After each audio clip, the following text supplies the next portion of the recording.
Dude, can you even believe what March is all about? I can't believe this is 30 minutes, 45 minutes after the Braylon Mullins shot. Wait, are we recording already? Right, yeah, we're recording right now. Okay, hi guys.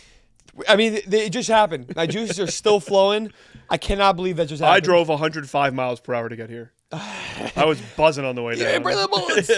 I can't believe it happened. I genuinely can't believe it happened. Yeah, that was crazy. He was 0 for 4 from 3 before that shot. He's an 18, 19-year-old freshman who was doing nothing the entire game. They're down by 19. They're shooting poorly. Even in the moment, I was like, oh, they're giving it away and like whatever. It honestly felt like the way it exactly happened, I just thought about it, it was the same thing as the Virginia Furman thing. Very similar. Except there's no deflection. Yeah, I would say not as bad of a pass, but given the moment, I mean that's an all-time finish. Choke job. All-time choke job, all-time finish. Braylon Mullins, one of the all-time shots. I don't think people realize that like you could argue we'll probably do it late after we can like sleep on it and we'll do it later in the week. It's one of the top, I'll guess 5, definitely 10 moments in March Madness history. Well, could be top 5 depending on how this tournament ends. Like if they win the national title, it's top 1, 2 behind Chris Jenkins would be 1. And it's that.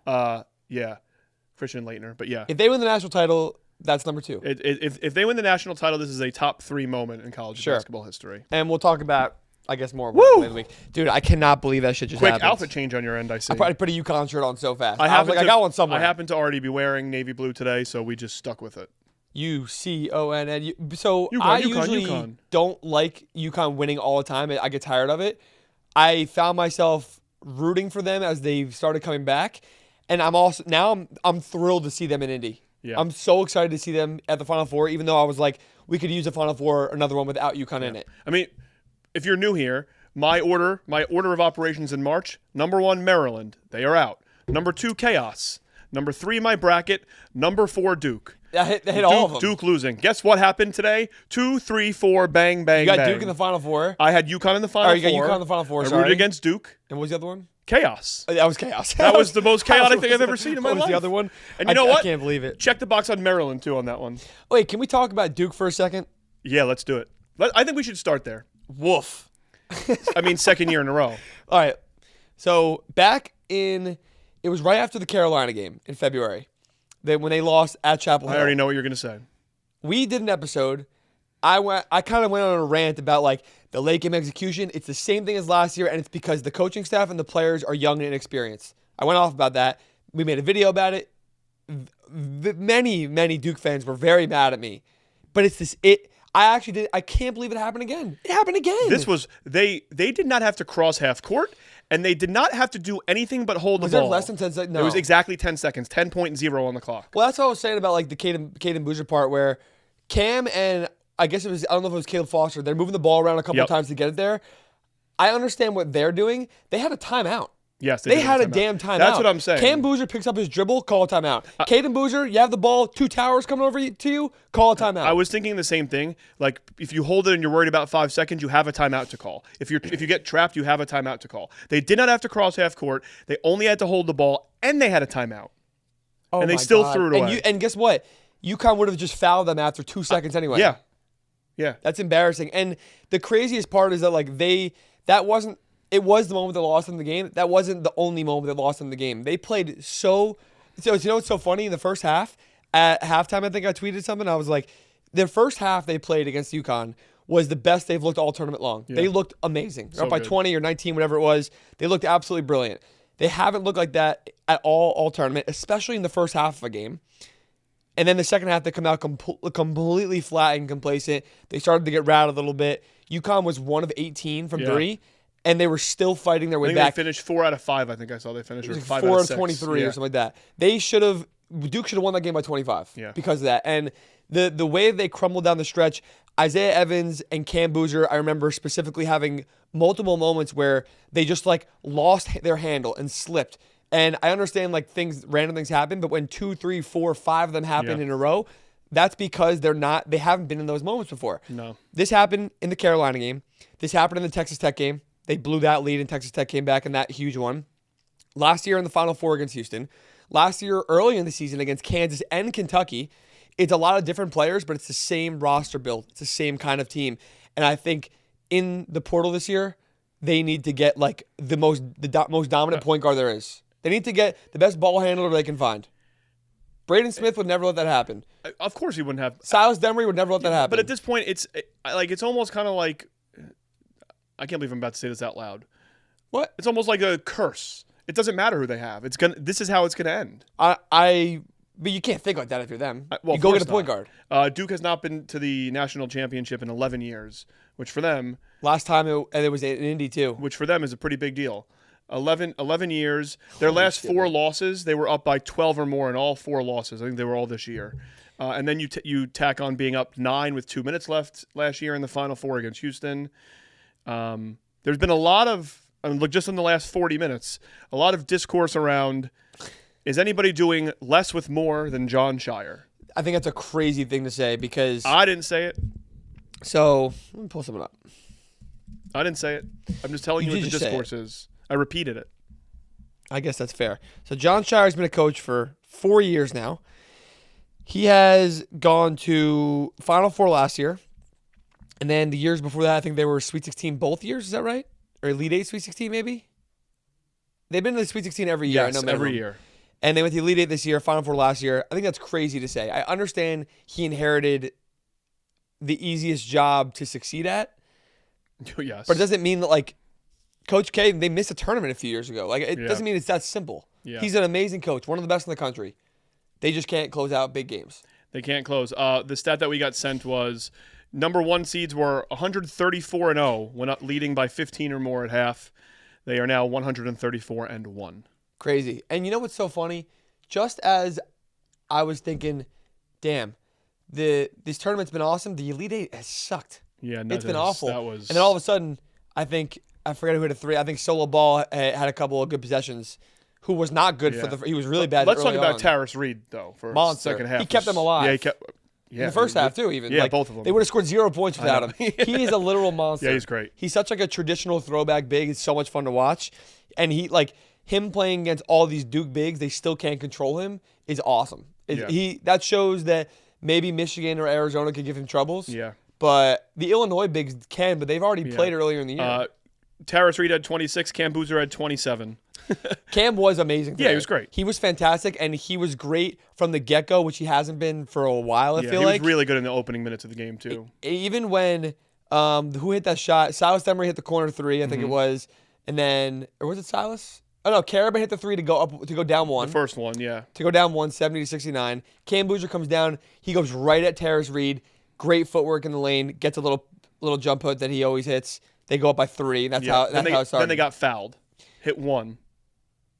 Silas hit 1 free throw. Right. And then they turned it over and they hit the 3. Yeah, exactly. Or something like that. I think that was They're up by correct. 1, 2. I don't know, something like that. I think it was right. But that was Cam made great plays. I don't think it's just Cam's fault for not calling a timeout, picking up his dribble. I don't think it's Caden's fault alone for the turnover. It's a million things put together. It's everybody's. It's the staff's. It's crazy. It's everybody involves. Call a timeout. How do you not call a timeout? That was one of the worst. When you know, jobs, yeah. This blows my mind. This is the thing about Shire. You have one timeout. You know that if you inbound the ball, the game's over. If you inbound the ball and don't turn it over, they did inbound the ball. Yeah. If you don't turn the ball over, the game is over. You have a timeout. There's 10 seconds left. Yeah. Why do you not use timeout in case you have to inbound it and then call? Oh my God. Just call. It's just so frustrating. Just call a timeout. It was not good. Just call a timeout. It was not good. I didn't care who won the game. Did you see how big of a person I was in our little blue-blooded team chat? What'd you do? No, I didn't read it. I didn't say anything. Well, because you were driving here. No, that's not why. Because I'm a good person. There's a bit Tyler, who is our social guy. Shout out Tyler. He's a big Duke fan. It's not me to step on Tyler like that. I don't attack. I don't care. I saw Duke fans on Twitter saying man, nothing can ever go right for us. I literally was like, are you dead ass? That's why I laughed before when I said I almost feel weird saying this about Duke curse because ha ha ha hilarious. Blue Bloods are dead. Yeah. That was a crazy ending. Oh my God. Let's take a deep breath. Okay. All right, ready? 1, 2, 3. Welcome to the show, the Blue Blooded Podcast. The show. Wow. Welcome to the show. I had all these notes prepared for as if Duke was going to be in the Final Four. They're all garbage. I saw, I don't know which sports book it was, but somebody tweeted Duke's up 17. Here's the line for the Illinois game next week. By the way, it was 3.5, which doesn't matter. It's irrelevant. It doesn't matter. Final Four is set. You have UConn, Illinois, and then you have Michigan, Arizona. Great Final Four. Great Final Four. 4 of the best teams in the country, but not necessarily the 4 best all year, without a doubt. I think that's great because you get a balance of everything. Yep. It's not all chalk. People were worried about that. If Duke was going to be there, you get the top 4 teams in KenPom and analytically, and the 3 1 seeds who've been so dominant all year. This just goes to show you that the parity conversation we had last week, in a sense that, like, it stems to NIL money portal, whatever, the current landscape of the sport and killing the mid-majors. But the top of the sport, there's never been more parity and never been more parity able to win at the highest level. No. So and let's take a step back too. By the way, for everyone coming here to hear, wow, that was awesome! Oh my God, coaching stuff. We will talk coaches at the end of this episode. News and notes goes at the end now. Yeah, but we will talk all the jobs available. By the way, since we have been sitting here, Bob Ritchie pulled out of or is not involved in the NC State opening, which I think means we know who's going to get it. Dang. Anyway, Justin Gainey. Yeah, but peeling back for a second, talk about parity. Let's just forget that Iowa just 24 hours ago or 30 hours ago was playing for a Final Four. They could have won that game. That's what I mean. So yeah, I think the parity in the sport. Look, the parity at the top of the sport. Let's rephrase it. Is really good. And I think today was great proof of that. I can't believe that happened. I know UConn was the 2 seed, but I feel like they were the 3rd, 4th, maybe even 5th most team taken to make the Final Four of the. They were not respected as if what you'd think UConn is at any seed. Can I tell you something? That's why I chose them. Because no one else was really. People were on them, but not like. I know what you mean. Who am I to doubt Dan Hurley in March? Who are you to doubt Dan Hurley in March? I doubted Braylon Mullins hitting a 40-foot jumper. Well, there you go. He did it. Whoops. We're here. It's my guy. I met him for the first time 2 days ago when in D.C. Love this kid. Everyone, the media was talking to everybody. Mm-hmm. There were 5. The starting 5 was all there. Everyone's getting media attention except for him. So I started talking to him. Are you a little upset you weren't there? No, I need to be home. I wouldn't be able to record this. Sure. Hi, everyone. I had to be home for that. And we're going to Indy this week, so I need to come home. Real quick. No. Yeah, we're going to Indy. We're going to Indy. More to come. Yeah, I mean, as of hearing this, if you're hearing it the 8 a.m., 9 a.m. on Monday morning, then congratulations, you're early. We're going to have a great time in Indy. We have a lot planned with home field and ourselves and all over the place. We'll be at the games. We'll be recording. We have a little content house. We're going to have a little bit of a content house going on all week. We're going to have coaches coming in, maybe some players, depending on who's going to be in town, some people in the media and personnel. And we're going to do podcasts from there. We're going to do some fun games and short videos. You'll see all that to come. And Friday night in Indy, we're going to have a live show. 6 p.m. Friday night. Book it. Keep your calendar open. You forgot the name of the bar. No, Dugout. It's called Dugout Bar. I didn't know if I was supposed to share it, but it's too late now. We'll get to it eventually. I didn't forget about it, you Dugout Bar. Come on now. Dugout Bar, which I believe is in Fountain Square. It's close to Fountain Square. It's like down a little bit. Fountain Square, if you're going to be in Indy, 6 p.m. Friday night Eastern time. Come say hi. Are they Eastern time there, right? Yeah, Indiana's Eastern time. It must be really close then. It is. Oh, interesting. Anyways, it is the last state of 6 Eastern p.m. time. Eastern time of the entire state is. Yes. Sometimes states are different. Indiana's not that big. Like Arizona's all crazy. Arizona's huge. Yeah. Anyways, Indy, 6 p.m. Friday night at the Final Four. We're doing a live swag show. to hand out, some home field swag, Final Four swag. Yeah, Trapezoid swag. Trapezoid. Oh my God, Trapezoid is frying. By the way, well, Duke just lost, but UConn absolutely. UConn probably stepped into it, and Illinois was the one team who I remember took a huge leap into it. Yeah. And Iowa State, no Joshua Jefferson, R.I.P. That was sad. Big week for the trap. Yeah. I mean, the Trapezoid always. We'll see you all. So. We're really excited. I'm really excited to see you. This will be my first Final Four. Wow. I'm really excited. My 4th in a row now. Your 4th Final Four. Bang. Anyways, I also want to shout out the jerseys behind us. Adam, I don't know what inspired this. The Braylon Mullins shot might have inspired. He said, we're going names on the back. And I didn't choose any of the jerseys. None. And he said, we're putting 4 March legends up there, obviously. Do the math on that one if you're watching.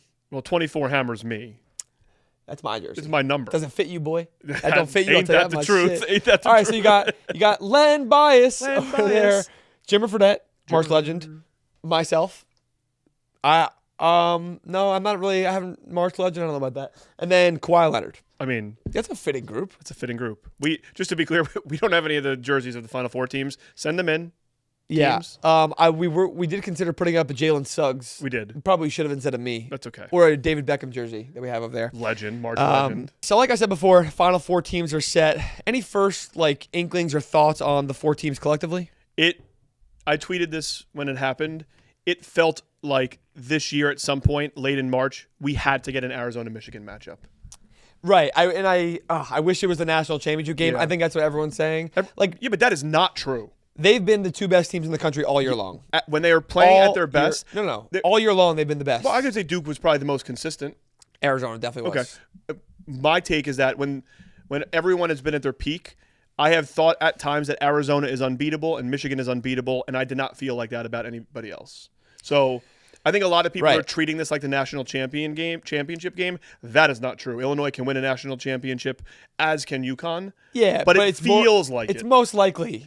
I don't know that I agree with that. It's more likely than not whoever wins that game wins the title. They will certainly be the favorite to do it. Yeah, and they should be.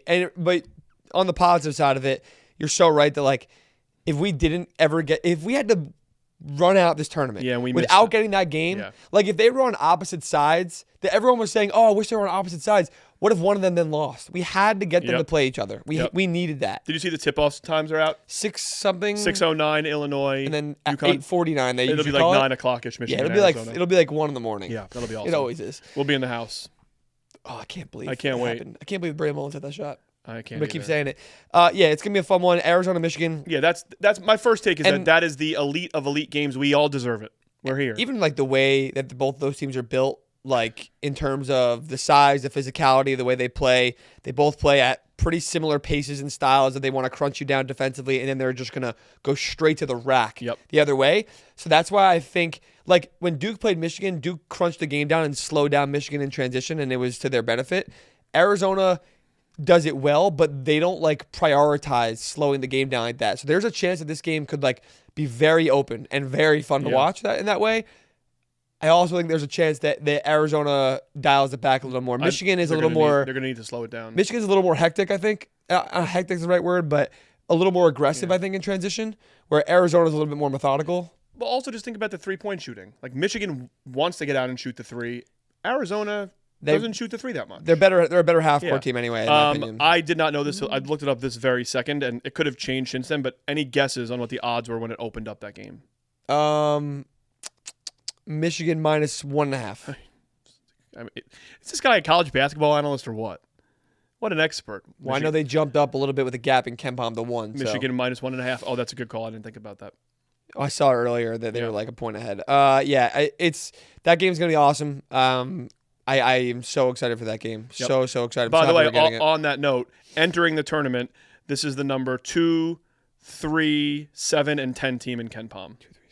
2, 3, 7, 10. 2, 3, 7, 10. Illinois now is 4, but they were 7 when it started. So what are they now? 1, 2, 4 something? 1, 2, 4, 9. 9. Okay. They jumped 9. Okay. Damn, that's crazy. Duke dropped to 3. Rip, and they will not go up. They won't. It could go down if Illinois wins. They're not that close. No, it's too big of a gap. What if Illinois wins a title? If Illinois wins the next 2 games by 35 points, they might go up. There you go, David Mirkovic. They're gonna be so funny in the media stuff. Like, oh man, they've been so entertaining all week. Yeah, they're gonna be so funny out there. I think it's kind of meant to be that Brad Underwood. By the way, Illinois low key has been one of the best programs in the last 5 years. Maybe not that low key. What do you mean one of the best? What has their seed been in the last 4 years in March? Real question. I don't know the answer off the top of my head. 3 seed. I'll tell you right now. 3 seed. They had a 1 seed with Kofi Coburn once or twice. They lost in the second round. They have not. That's what I mean. Performed. No. I'm agreeing with you that in March they haven't, but their consistency in the last 5 years have been amazing. I just think it's funny that it took this Eastern European kind of like. Well, like think about it, right? Like the sport has changed so much that teams that are succeeding are finding unique ways to win. I was going to say, do you know who the other team that recruits Europe very well is? It's Arizona. And you know why? Like, it used to be Gonzaga. Tommy Lloyd was the Gonzaga guy, and now it's Arizona because of that. I just think, like, the sport has changed so much, so it opens up new lanes of recruiting you never thought were possible. Look at how all the teams are winning in the last, 2 or 3 years. So many of them are super unique and different, right? Like, Illinois is an obvious one. They've recruited the entire ex-Yugoslavia nationwide over there, whatever. Like they brought in all these crazy guys at size, at craft. You look at a team like Michigan, they have 3 centers that would all start on basically any team in the country. Yep. That is unheard of. Arizona has a similar kind of, almost like in between, I guess, kind of those teams. They have international guys. They have big size. They have 2 elite freshmen too. I just think teams are getting a little bit more intricate with how they do things. Arizona also plays like a little bit of a throwback style. 2010s isn't throwback, but it's like late 2000s, 2010s, in my opinion, the way they play, where it's aggressive, get to the rack. Tommy Lloyd even said it. He's like, I have never changed my philosophy on how I want my team to win, and I'm not going to. Like, he's like, we use analytics, we use innovative tools and everything, but it doesn't mean that we can't win that same way, and they're doing it well. That's the only thing I can hang my bracket on, by the way. What? My bracket's completely cooked now, except for Arizona. I won't win any contests. If Arizona wins a national championship, I feel good about myself. I also won't win any contest because my early rounds were so bad, but I did. You have 3 teams. I got 3 of the Final 4 right. And you talked about Illinois a lot. I feel really. Not only did I talk about Illinois, we talked about them here. When we were upstairs doing our. You changed it, yeah. I changed it. I had Illinois in the That's on Final you. 4. That's on you. And I swapped it to Houston, who by the way, I feel so bad for Kingston. That interview was. That was tough. He's the Emmanuel Sharp, man. I know. By the way, didn't realize Emmanuel Sharp, citizen of 3 countries. What? Israel. Emmanuel Sharp is Israeli. Born in Israel, raised in Israel. This is news to me. Where else? Canada and the United States. This is news to me. I know. I just learned that too. I thought he was from Florida. He lived in Florida for most of his life. Florida is another country. That's a 4th country. Oh, my God. And a citizen of Florida. Does he speak Floridian, though? I don't know.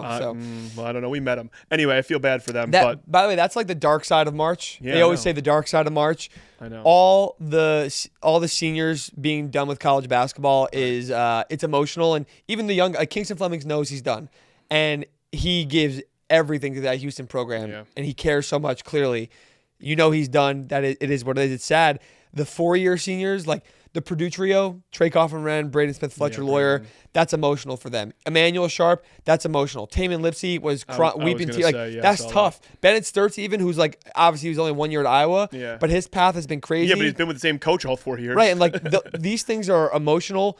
I don't love it, obviously, but it's going to happen to everybody at some point. I love that everyone like respects that and cares about that, where like Taman Lipsey, if a good example of like, I remember putting a tweet out there, and the same thing about Braden and the Purdue guys, and 99% of them are like, damn, like shout out to them for staying at the same school for 4 years. Shout out to them for doing this. I think that's cool, even though it sucks when they lose. But the dark side of March. I thought that was going to be Alex Caravan. Yeah, it's the dark side of March. By the way, Braden Smith still dropping assists to the last second of the game. It's very Braden Smith of him. He's trying to make sure no one's going to touch that record. I know. I appreciated that from him. Yeah, do whatever he wants. I appreciated that. You mentioned about Iowa before, by the way. Iowa, Illinois. I didn't want to skip over that. I actually wanted to ask you this. Has this tournament taught you anything? Because I have learned one thing this tournament. Good coaching. I don't know the right word. Good coaching prospers. Good coaches win? Yeah, good coaches win. Like, it's funny because whenever all these openings happen, and they're like, oh, who's the right fit for my program, and who's geographically has got the connections? How about you just hire a really good basketball coach? Right. People were questioning, like, does Ben McCollum, does Carolina even want him? Why would, like he's more of a Midwest guy. Who gives a shit? I think the Ben McCollum experiment, dare I call it that, it's not an experiment anymore. It is. The proof is in the pudding. Like, hypothesis, and now they have proof. He can coach any level of basketball. Brad Underwood was coaching like JUCO ball 20 years ago. Dan Hurley was coaching high school in New Jersey. Right. Well, that was because of his dad. But anyway, I'm just saying. But Ben McCollum is the exact proof of like good coaches win. What did Kurt Signetti say? I win. Google me. That's fire. That's what the Indiana coach did before he won the title. The similarities between the two are extremely similar. I actually thought there was like a little chance it was going to happen. Imagine Iowa won the national championship. And Iowa wins a basketball national championship the same year. Indiana wins a football national championship. The world would have broke. Big Ten would go crazy. I know. That's fair. I think most people know that. Like, that's one of those things where you know that's true, but you fill out your bracket and you like kind of consider it. And then as the tournament goes on, you're like, why didn't I pick that? Yeah. Why didn't I pick that? The amount of times I've talked up Ben McCollum. Yeah. And by the way, but Bennett Sturts is your guy. And do you remember when the bracket came out? We did the show. We were like, oh, like what 8 or 9 seed could I do? And I was like, I think Iowa, but I don't know. And Florida was obviously the vulnerable one, but I didn't pick it. It doesn't matter. Well, what have you learned this year? I have learned that to not overthink recent form going into the tournament. Oh my God. Like, it's a fair concern when teams are playing like garbage for 10 plus games. I'm going to tell you exactly what I mean by this. Ready? To end the season, the regular season, Illinois went 4-4. They lost to UCLA, Michigan, Wisconsin, Michigan State, all good teams, but they lost all 4 good games. Read the Iowa one, Ryan. Oh, I will. And they barely beat Maryland, and then they lost to Wisconsin in their first game in the Big Ten tournament. By the way, no team has ever won the national championship after they lost their first conference tournament game. So either Illinois is going to lose or they're going to win. That's obviously one of the other two is going to happen. But the rule either breaks or it's like, okay. Yeah. But I don't think the rule has like much constituents behind it. Anyways, Illinois, they really end the year 4-5 after the Wisconsin loss.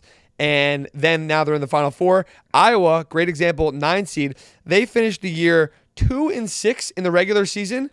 Then they beat Maryland and lost to Ohio State in the Big Ten tournament. So they finished the year 3-7. And by the way, they didn't just finish the year 3-7. They lost to Maryland and Penn State also. Right. So that was my point of like we brought them up and I was like, yeah, but they've been playing like garbage. Another team who was actually in that region, another Big Ten team. Maybe I'm pointing myself out here. It's the fucking Big Ten that you just need to like be like, okay, they were just great this year. They just beat up on each other, yeah. But Nebraska was another one. Same thing. The last 10 games in the year, they were the 241st rated offense. They lost 5 games in their last 10 regular season. I saw them play at UCLA. They looked terrible. Looked dead. Right, and then they looked great in the tournament. 2 weeks later, yeah. I think my point is what I'm trying to say is that it's not about Big Ten teams, even though they're great examples. No, it's not. I think it's just that to not overthink recent form, but also remember what happened in the non-conference slate and consider their style and what they're good at more, because Iowa's a great example of they're methodical, they play their way, they control the pace, and they make teams uncomfortable that don't do that. I remember Iowa at the beginning of the year, outside of losing at Michigan State in December, which was their like welcome to the Big Ten moment, they looked great in Ames. They were in that game with Iowa State when Iowa State was at their absolute peak. They beat UCLA pretty handily early on. Like, they looked good in the non-con slate for the most part, and you have to remember those things and the style they play and what they're good at. And does that make sense for March? Not how they look in their last 5 or 6 games. I definitely overthought that. By the way, another one, they got thumped today, obviously, but Tennessee lost 3 of their last 4 regular season, and if you count the conference tournament, they lost 4 of their last 6 heading into March. Yeah, they looked awful. Yeah. They looked terrible. And there are teams that there are always teams. I actually do a good job of not taking those super hot teams. Like Iowa that one year. Yeah. I remember I had Richmond over them, the 12 over the 5 when Iowa won the Big Ten tournament with, I think it was Keegan or Chris Murray. Keegan Murray, I think. Keegan Murray. Keegan's team. They were twins. No. Brothers. They are brothers. Or they might have been twins. Oh, they are twins, I think. I think don't lie to me. They are twins, but Keegan was nice, obviously. Because Keegan was the better player. Yeah, he went to the league. They were for sure twin brothers. He went to the league before Chris. That's what I'm saying.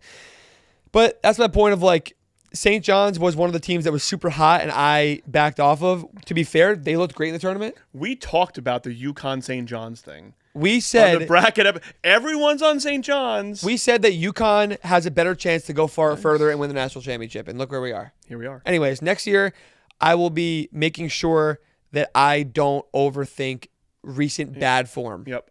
Here's what I'll also say. The other thing I'll say is, like, everybody entering, the people who watch ball all year are always like, I think there are X teams who can win a national title. Yeah. Or I think there are X teams who can make a Final Four. Don't stray away from that. I knew going into the tournament that I thought like Duke was vulnerable or Florida was vulnerable. Like, and you just got to go with those guns sometimes. Again, did I pick too many early upsets? Did I let you talk me into Troy? Yeah, we're going to do that every year, though. I'm going to pick him again next year. So am I. Our guy Adam Howard is the coach now. Yeah, I'm. By the way, there's Troy will win in a tournament next year. What are you going to say? He just said it. There's some stuff out there that people are not thrilled about that hire. We don't want to. We won't go there yet. Okay, tell me off camera. I'll tell you later. Nonetheless, like, go with your gut. Like, if you have watched basketball all year and you know that there are certain teams that you think can win or that are better, just trust your gut. That classic, trust your gut. That's classic right there. It's true though, because also like people talk about brackets. And, oh, you talked me into that one, or like I'm doing this. I like what you're saying. Go use your brain because there's a million brackets out there, and it's gonna get busted at some point. No, I'm not talking about Sally, you don't like how people copied you. And well, then they get mad at you. I know it's going to happen. Yeah. I don't give a shit. I don't care. Okay, good. It's just like... Okay, I retract the sensitive Sally comment. Oh, I am sensitive. Okay. So I'm a sensitive guy. He said it.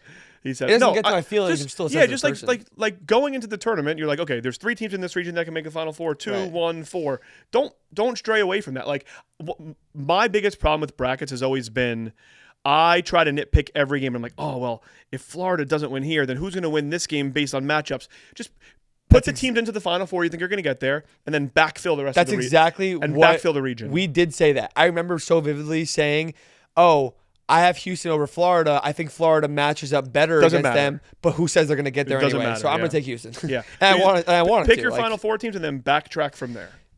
Great. Noted for next year, 365 days from now, that I will not forget. I will remember it. They won't remember that. Write it down. You write it. Write it down. You write it down. You write it down if you're listening. Anyways, any of the other Final Four games or anything else you learned or takeaways from the tournament now that we're headed to the end of it? I think that it's pretty clear that the quote-unquote Cinderellas are going to come in the form of high major teams like Iowa this year. I think we're going to see a lot more high major teams make deep runs. I mean, this is going to like more underseeded 6+ seeded high major teams than we are going to see mid majors. But I don't think the mid major is dead by any means. Like, and I didn't learn. It's just going to take different I types. I didn't learn that. I just feel that. But I think what I learned is that the high major Cinderella is here to stay. Yeah. Do you think Iowa? Do you classify Iowa as a Cinderella? 9 seed to the Elite Eight. Okay, so that analytically was top 25 for most of the year. No, not Cinderella, because I think to me Cinderella has to be a mid-major almost. If Iowa would have won a national championship, okay, but what if Texas got to the Final Four? No, not a Cinderella. I think if you're a double-digit seed and you go to the Elite Eight, you're I don't a Cinderella. think you can call the University of Texas a Cinderella in any scenario. I think you can. Okay. Shout out Vukatitis. Yeah, he's dude. They should have won that game. He was against great. Purdue. It was shout crazy. Shout out Sean Miller. Shout out TKR. Okay. Sorry. So no, I don't think that Iowa would have been I don't think that they were a Cinderella, but I think that people were rooting for them because they were the highest. They felt like a Cinderella. Yeah. They really had no business beating Florida. It's crazy. Yeah, they're objectively not as good of a team, but it's irrelevant. It's crazy. You want to know what I'm confident in? That they're going to be good next year. Yeah. And everyone's like, I saw people like, they're not going to have Bennett Sturts next year. They're going to go nowhere, brother. Did you watch? They are playing with Alvaro Fulgaris didn't even play against Illinois. By the way, Dark Side of March felt so bad for him. Did you see his quotes? Oh, no, I saw some of them. I don't really want to see him, actually. Yeah, I felt bad for him. Shout out. He is the reason they won 2 games at the end. Iowa does feel like a Cinderella because of where they all came from. But, like, maybe that's overthinking it. Maybe they're the most Cinderella-ish high major. But anyway, they definitely are. I think we're going to see more Iowas. We're going to see more Iowas, and I'm not picking on them. More Rutgers go far. More Mississippi States go far. I know what you mean. The teams that are bad, Boston College. Luke Murray. Yeah, right. Sure, why not? I'm just saying, like, random teams like that. Yeah. Well, Boston College by the way, still doesn't have a head coach. John Rothstein, did you see his call for Murray? For Luke Murray? His call. You know how he has like a... Oh, God, it's going to be bad, isn't it? College Park, the spring break of the Northeast, or what does he say? Let me think. Let me try to guess. Steve Peichel pounding nails. Oh. It's definitely something related to his dad. Yep. It's who you're going to call Luke Murray. Not bad. That's not bad. Really good. That's good. He's going to sell shirts tomorrow. Really good. He probably can't yet until UConn loses and he's formally hired. Yeah. Well, they're still alive, baby. Any other Sweet 16 takeaways or Elite 8 takeaways? Because Sweet 16 did happen this weekend. like Nebraska played this weekend. Yeah, they played in the last 4 days. It's crazy to think that there were Sweet 16 games a couple days ago. After Braylon that Mullins. You were at, by the way. I was there. Talk to me about DC. I had a good time. Nando's chicken. You told me that Nando's rocks, dude. Nando's rocks. You told me that the St. John's fans were. Oh my God! Shout out, man. They way outnumbered Duke fans. That's crazy to me. Way outnumbered them. When St. John's went up, especially early in the second half, I was like, Duke is cooked. Yeah. They are cooked right now. It was loud. It was really loud. Shout out to the Johnny's fans because they haven't had this since the 90s. I can't tell you the last time I've seen Duke outnumbered in an East Regional game like that. I was about to say, especially, it's not even in New York. It's in D.C. No, too. I know. It's right there. I know. So, but the Duke fans were still there, obviously. It was a really good time. The games were pretty good. I forgot Michigan State played also. Yeah. There was a lot. Texas, we just talked about Texas. Texas almost won. That was crazy. That was this past weekend. That's insane. Mm-hmm. That is wild. Mm-hmm. The Sweet 16 was everything was been good. The Elite 8 games were not good except for the UConn game, the UConn Duke game, but the Sweet 16 games were really good. I actually thought Iowa Illinois for 30 minutes was good. Yeah, it was good. And then it got away from them at the end. That game was solid. Yeah, that was the. It got away at the end. It was a 12-point game, but it didn't feel like that. Yeah, no, that's fair. I'm excited for the Final Four. Any other thoughts on these games before? So later in the week, we will do like formal preview episode. Yeah. We're gonna have some good guests on for that stuff, and it'll be much more in depth. Right now, my body's still kind of like reacting. By to the way, loans. I'm not going to say any names, and I don't want to reveal anything. Huh. The coach list that we have for interviews in Indy, It's just our guys. but Ryan, it's a Why- it is wait, a are you- timely list. It is a good list. People are going to like it. That's all I'm saying. I'm not like exuding any information here. Okay, all right. I'm just saying Well, that it's a good list. A couple of them are up in the air for Tune in. pretty obvious Bet reasons. you I know who at least one or two of those are. Not the point. We'll So, see. We're gonna have a good time. We'll see. It's gonna be a good time. Yeah, but we'll do formal episodes. Is my point on The next posting Thursday will be and from Friday. there.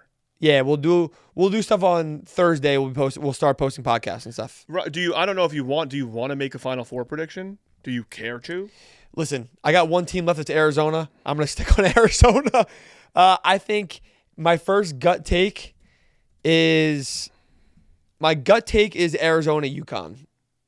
Okay, that's good because. And you're gonna go Michigan, Illinois. Yep, I'm gonna go Michigan, Illinois. I have discredited the Big Ten You way have. too much. You have. I've also discredited UConn too much. I picked Arizona before the tournament started to win the whole thing, and I said before the tournament that there was never a doubt in my mind all year how good they were. Everybody else, even Michigan, for like a slight millisecond during the season, I had a little bit of doubt on. Do you know the Monty Hall problem, Ryan? No. The Monty Hall problem is when you choose door 1, and then I give you the option to change it and choose door 2 or 3 instead. Yeah. Huh, that does sound nice. No, the odds are mathematically in your favor to change it. Why? I'm not going to explain it to you. We can do that off you camera. can't. I don't have the words to do it. Mathematically, the odds change. No, it's true. Fine. Here you go. Ready? I'll read it to you. Hold on. What? Where are we going? Hold on. Okay. He goes, I don't have the words to do it. You don't Okay. get a dictionary. Are you? Would you like me to read it to you? Sure. When you pick one of 3 doors, you have a 1/3 chance of picking The prize. right the prize, and 2/3 chance that you don't. Correct? Great. I just picked the one door. When you were presented the opportunity, it basically is now concentrated on this single remaining unopened door. So it's a little bit less than 50-50 odds instead of by the third. I don't understand how that changes. That is all me saying. Yeah, but I now feel like I should go with Michigan. I don't agree that math makes sense. Okay, somebody explain It's it a to me third. better than I can. No. Can I just say something? Yes. If I picked door 1, there was a third of a chance, 33.3%, Correct. that whatever's going to be back behind that door, right? They say, okay, you got 1. Do you want to change it 2 or 3?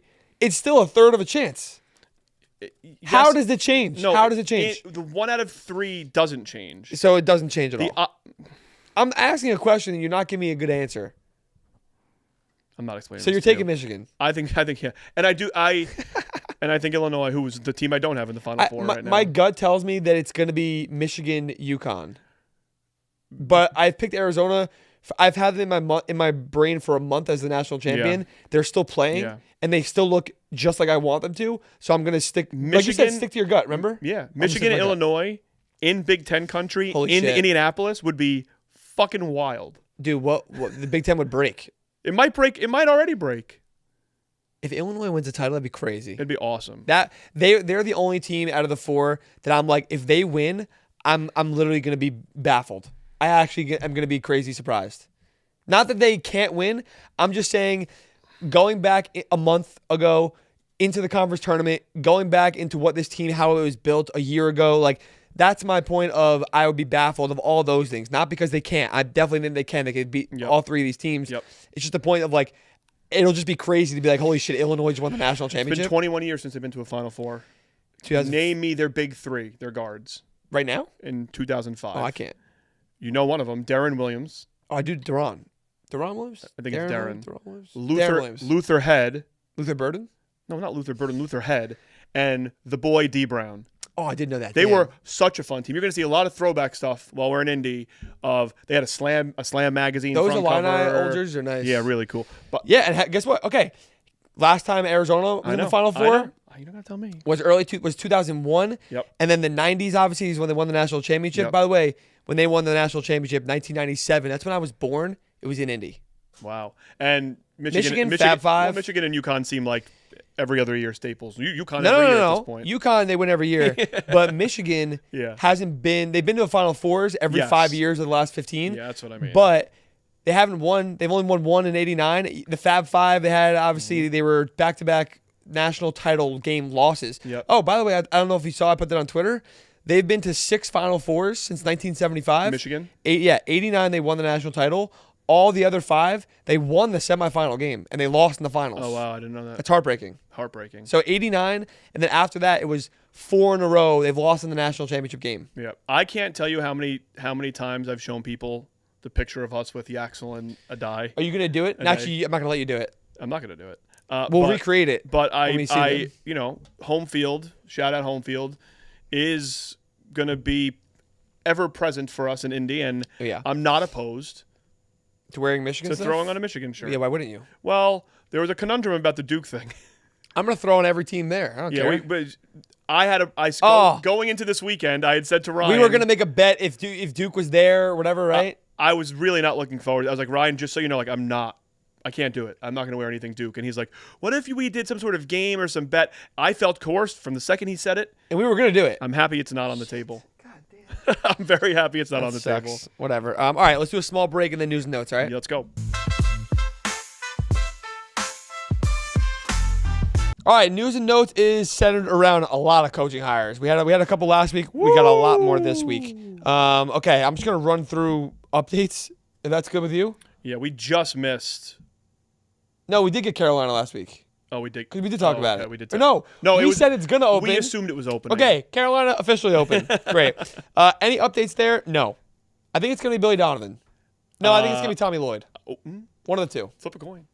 I said that it was going to be one of those two, I think. You did. But we mentioned Byington. In the episode, you and I mentioned Byington and I can't remember who the other one was, but the next day, the next day after everything kind of like got out there and there was news, you did immediately say Billy Donovan and Tommy Lloyd. Those are the guys. And I think I also think it's going to be one of those two. Would be quite the conundrum if Tommy Lloyd won a title. I'm just going to say he might have to stay. And they're going to be like, brother, we'll give you everything. Please stay. I know. So it's funny because like everyone was pointing at like Otzelberger and Nate Oates.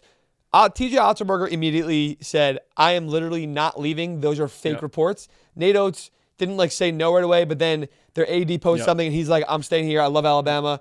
Tommy Lloyd said, I'm focused on this and there will be another good coach here after me. He wasn't talking as if he's leaving, obviously. Yeah, that was a weird thing to say. He's very obviously been called and he said, everyone leave me alone. I'm trying to win right now. I did say you got to make Brad Stevens say no. They made Brad Stevens say no.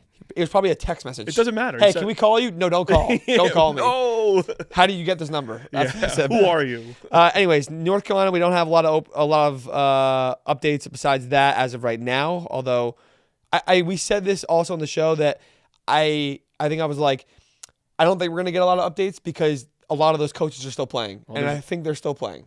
And Dusty May could be involved. I do think that if they could move on Billy Donovan the next couple days here. Yeah, they could. They don't want to wait. They could. Yeah, and the Bulls and Billy Donovan don't seem particularly thrilled. So. Some other updates. Jared Calhoun to Cincy confirmed from Utah State. We called that about 2 months ago. It's crazy. 2 months ago. Chris Mack from Charleston to USF. And it seems like John Gross is the leader to go from Akron to Charleston, which, first of all, respectfully, 2 friends of the program. We love both those schools. Does feel like a lateral move in terms of basketball level. I don't know about the investments, the NIL, the salary he would get, and also maybe he wants to live in South Carolina. Okay. That is the obvious piece. No offense to offense to Akron. Akron, Ohio to Charleston, South Carolina. It's a big difference in life. It's a big difference. And he is older. Charleston, for the last 5-6 years now, Pat Kelsey, like they've been good. They've been very good, and they do have a much bigger budget than everyone else in the CAA. So I do think I don't think it's some massive change. You're going from mid-major to mid-major, but I do think it's a slight improvement, and quality of life is better too. I don't think the league is any better. Is better than the MAC, especially not convincingly. Probably not. But sometimes, you know what? Want to know what? Maybe that means it's easier to make the tournament. Yeah, that's a good point. It probably is. So, and I think they do the bracket a little differently than the MAC does. It's probably like a lateral plus move. Yeah. I don't know. We'll see who gets to Akron. That'd be that's a good job to get. Yeah. Scott Cross is going to Georgia Tech. The Troy coach, he has Georgia Tech. He was a Georgia Tech guy, I think, at one point. I think he was on staff there at one point. He's a Georgia Tech grad, I believe. Okay, that's what it was. And then Adam Howard, who was the assistant and offensive coordinator at NC State, who we did meet, and we love him. from what we know. It was really interesting because when we met him, he was new to Wade's staff. He's from Nebraska, right. And Troy before that. Right, big Tominaga guy, which we he did love Kaisei Tominaga. And Coach Howard, if I may call him that, like I think I came out of the room and him and I have a lot in common. Not just great names. He's a normal dude. Not just a great name, but three young kids or a bunch of young kids. He just seemed like a really He was great, pretty even keel, poised, very calm. even keel, very calm, very He's the poised. offensive coordinator for NC State, which was their one bright spot in moments this year. I will say, which we'll get to. We'll get to the NC State stuff in just a minute. But in a lot of that at the end of the year, a lot of the Twitter commenters were like, Howard was coaching anyway. Yeah. So anyway, shout out Adam Howard. I'm glad he's getting a shot. I think the name kind of came from left field. He does have ties there. He was an assistant there before. And he was at South Alabama in the Sun Belt, so he knows the Sun Belt well. He knows the campus. I think he'll do a good job. Yes, Ronald Nord is the new Butler coach. He was on the Brad Stevens, Gordon Hayward teams that went to the national title games in the Final Fours. I don't love it. This is one that came out of nowhere. I don't love it. The Butler folks seem pretty okay with it because I think they're happy to have one of their own. It's something different for them. They do need that. But this in the Big East, this just falls a little flat to me.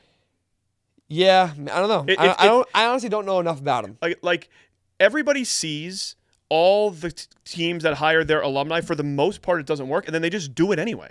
Yeah, it's also different when you hire alumni that are experienced coaches. That's the biggest difference. Yes, Scott Cross.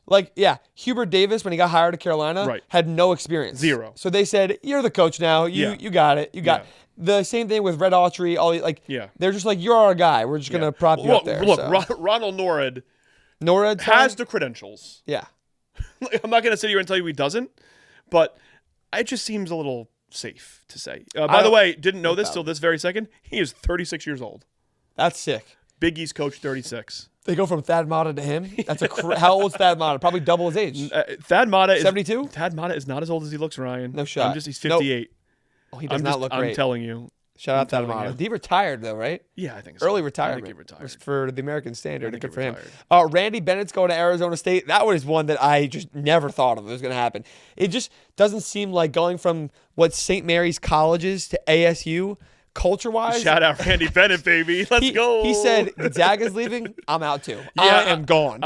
I think that this was like not that the WCC had any chance of survival here, but like this is it's really over now. It's over now. Like it's Herb Sendek's league. Because if you think about it, Randy Bennett has had multiple opportunities to leave St. Mary's over the last few years. I'm sure he's had calls. And Arizona State, lovely place to live. But by way of basketball program, he has gotten better offers, and this is the one he took. This is one of the programs that I like them propping up one of their guys that played there and from internally. I don't think many people. It's Mickey McConnell, by the way. So he played for Randy Bennett. Oh, I thought. Oh, you were thinking of someone specific. Oh, they already had the St. Mary's job. Sorry, yes. I thought you were talking about Arizona State for a second. second. I think that this is this is one of the few programs in the country that is run very, very differently. And I don't know how to explain it elsewise. I think people understand that. So I'm okay. I like that. I'm okay with that. Also 36 years old, Mickey McConnell. Oh, good for him.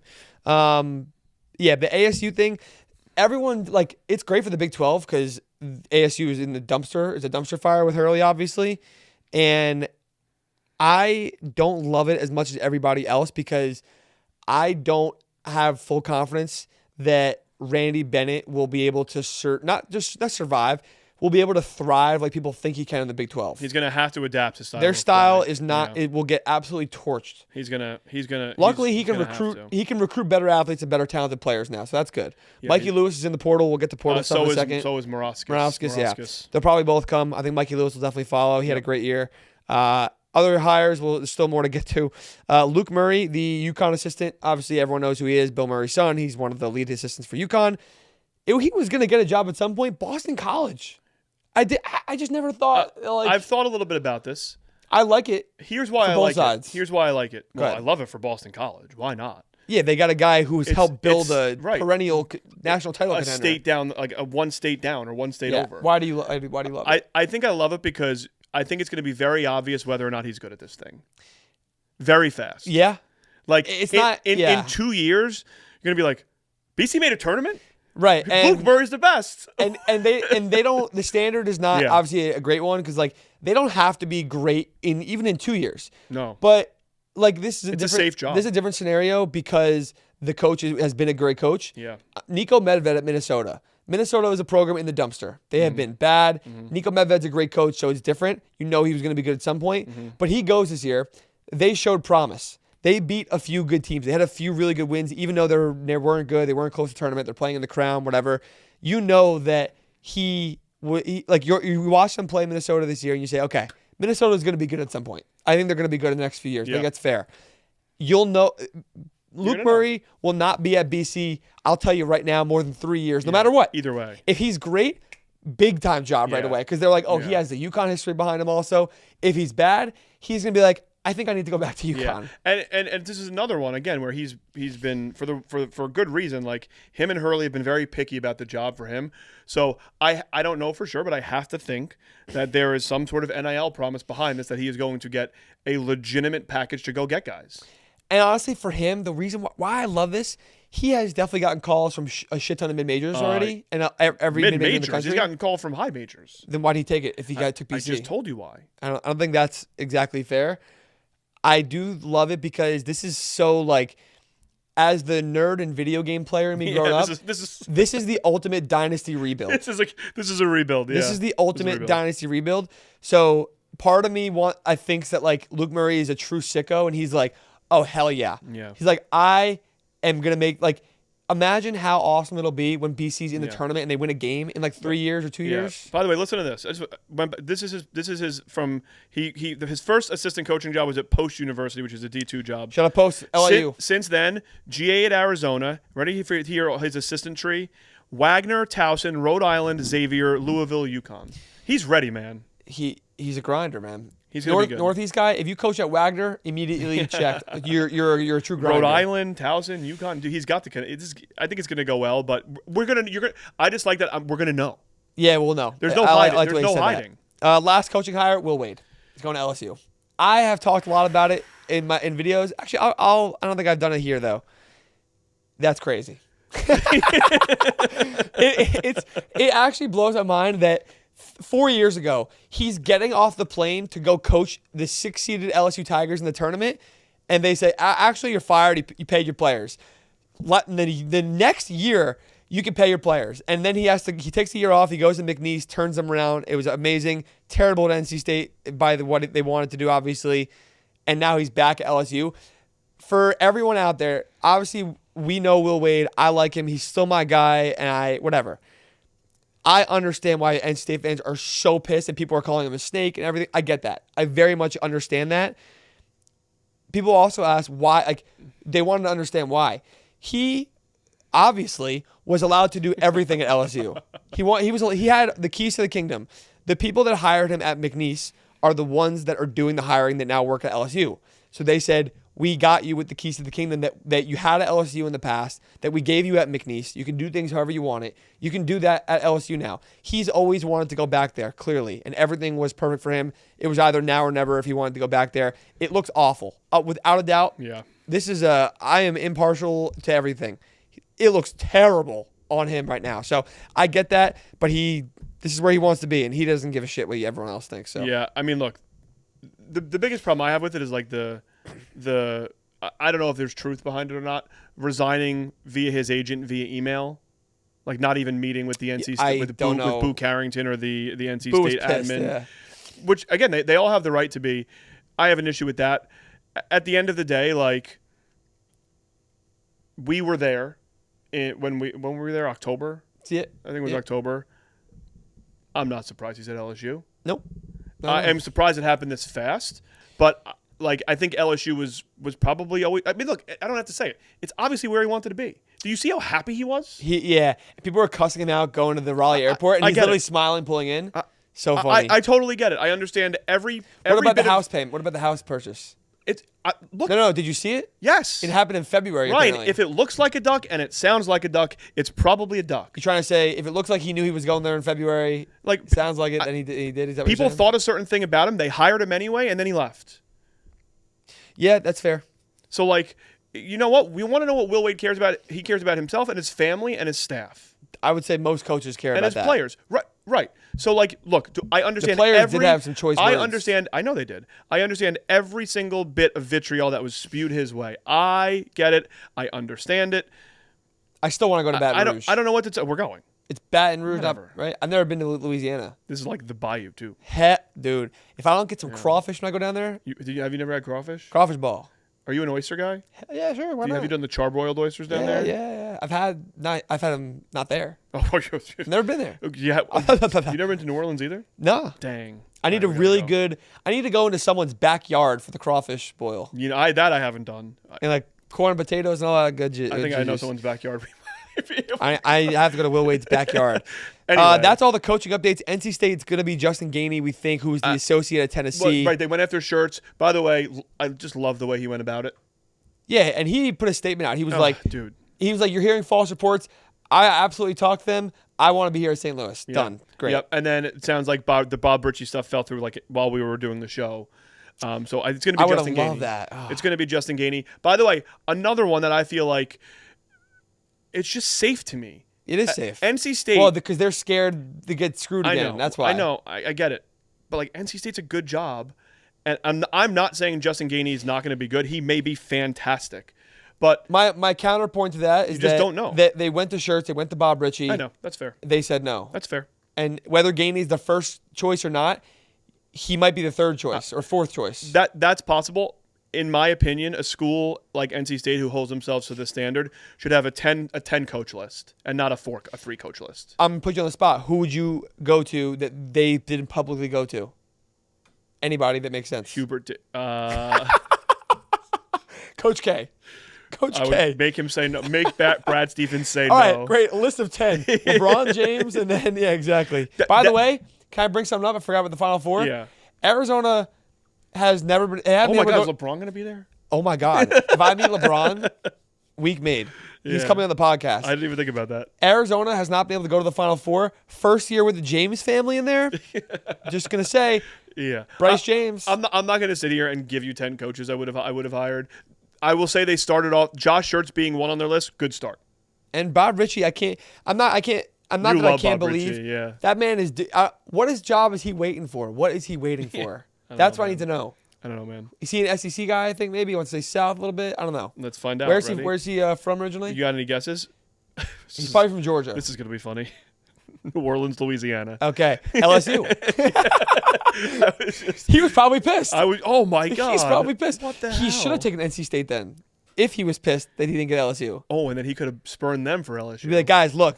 Oh, no. I'm here for good. No. Then he could say, look, you left NC State to go to where I wanted to go. I'm going to take your school and be better. That's what he should have said. Well, if he wants, whatever. Well, it's going to be Justin Gainey. Good luck to Justin. Transfer portal is not firmly open, but there are a lot of guys claiming their intentions to enter when it does open, which will be next Tuesday after the national championship. Yep.